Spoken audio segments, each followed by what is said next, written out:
Zandro, naipaliwanag ba kung para saan ba itong mga safe house na ito? Corina, wala kasing dumalo mula sa Office of the Vice President at tanging ang Commission on Audit lang ang sumipot. Inisa-isa ng mga kongresista ang acknowledgement receipt na isinumite ng Office of the Vice President sa Commission on Audit. Dito nabatid na umabot sa 16 million pesos ang ginasta ng OVP para sa mga ito noong 2022. Base na rin sa pagharap ng Intelligence and Confidential Fund Audit Officer ng COA. At lumalabas din po dito, in 11 days, ang nagastos po nila sa safe houses is 16 million. Yes, Mr. Chair. Ayan po. Okay. Ano po yung pinakamurang safe house na kanilang nirentahan in 11 days? Yung pinakamura po. Magkano po yun? Mr. Chair, it's 250,000 po. At ano naman, magkano naman po yung pinakamalaki?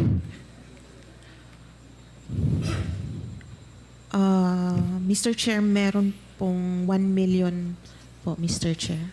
Tama po ba yun? 34 na acknowledgement receipt ang binusisi kanina.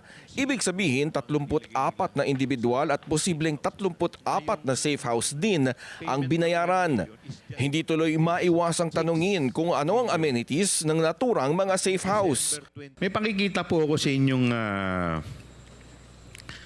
isang resort sa Shangri-La. Shangri-La, Boracay. Ang per night po nito is 22,500. This is a high-end luxury resort. It is just 25,000 per day. Yung mga condo unit po sa BGC. Yan po. 90,000 per day.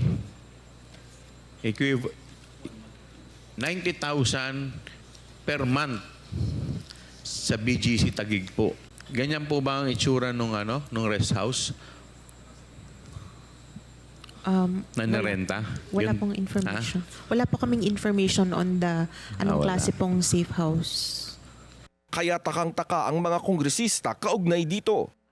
Alam po ninyo, medyo dapat nung tinitignan po ninyo, nagtaka na kayo sa laki po ng rental sa in 11 days eh. 16 million, very glaring na po yun eh. Ang katanungan ko po wala pong paraan na magagawa ang COA para malaman kung gawa-gawa lang ang mga acknowledgement receipts na sinabmit. Would my statement be correct? Yes, Mr. Chair. I beg your pardon? Tama? Tama po. May mga resibo kasing initials lang ang nakalagay na tumanggap ng bayad para sa mga safe house. Kung ganitong proof lang ang papasana sa COA, wala na talaga kayong paraan para matanong yung taong tumanggap ng pera. Di po ba? Yes, Mr. Chair. It is really yung pag sa Intel and Confif Fund po. There's no verification. Also, even if we have means right now, yung manpower po ng ICFAO cannot handle if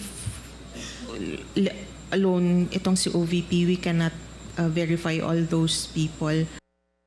6 na opisyal ng OVP ang pinapasabina.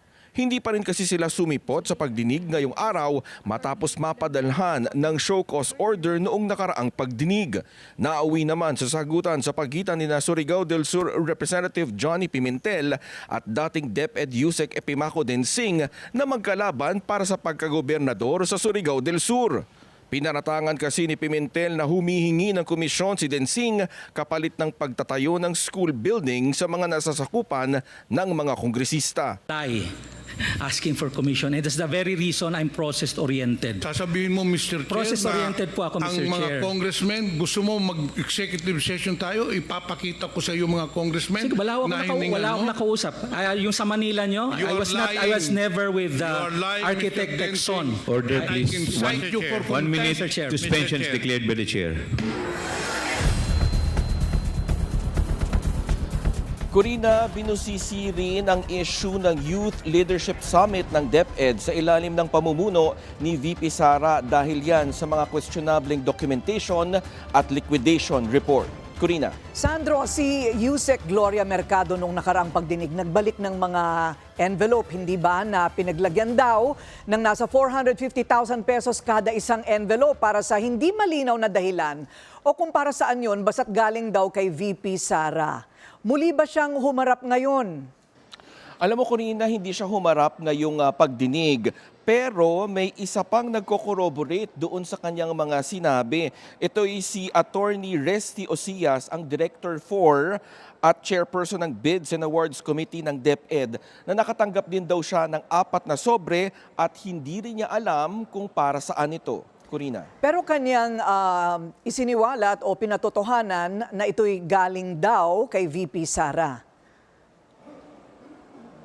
Oo, maidagdag ko lang din, Corina, siya rin daw ay pinatawag nung binabanggit ng huling pagdinig na si ASEC Sunshine Fajarda ng DepEd.